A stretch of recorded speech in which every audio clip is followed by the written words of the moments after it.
আজকে আমার একটা পার্সেল এসেছে আর এর মধ্যে আমি অর্ডার দিয়েছিলাম হচ্ছে প্রেগন্যান্সি পিলো।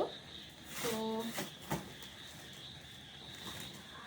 আমার যেহেতু শুতে একটু অসুবিধা হয়, তো আমি আজ অনেক দিন হয়েছিল মানে দেবো করছিলাম, তো ফাইনালি প্রেগন্যান্সি পিলোটা অর্ডার দিয়েছি।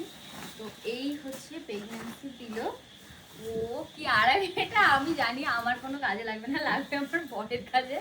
সারাক্ষণ ও দলাই মলাই করে খাটের মধ্যে থাকে। এ বাবা, এই যে এই হচ্ছে আমার প্রেগন্যান্সি পিলো। সাপের মতো। এটা ঘুমিয়ে তোমাদেরকে জানাবো ওটা কি কাজের কি কাজের না, কিন্তু দেখে তো মনে হচ্ছে কাজে। আমি ভেবেছিলাম এতটাও মোটা আসবে না, আর এটা নিয়েছে 500 টাকা। তো আমি ঠিক করেছি যখন আর আমার এটা কাজে লাগবে না, তখন এই যে এর মধ্যে যে ইয়েটা রয়েছে সেটা খুলে আমার যে একটা দোলনা আছে, দোলনাটা একদম উপরে সেট করব, তখন ওই দোলনার যে গদিটায় সেটাই দিয়ে দিতে পারবো, বা কোনো বালিশও বানিয়ে ফেলতে পারবো। তো এটা কিন্তু আমার যখন কাজে লাগবে না তখন কিন্তু বেবিও মাঝখানে শুতে পারবে, বলো। এই যে ফাঁকা আছে, তাই না?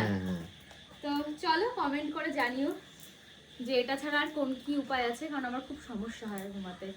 তো তোমরা, এটা 500 টাকা নিয়েছে, কেন জানি না মনে হচ্ছে একটু বেশি দাম নিয়ে নিয়েছে, আবার মনে হচ্ছে ঠিকই আছে, এইসব জিনিস তো আর এমনি সময় পাওয়া যায় না, অর্ডার দিয়েই কিনতে হয়। তো চলো টাটা।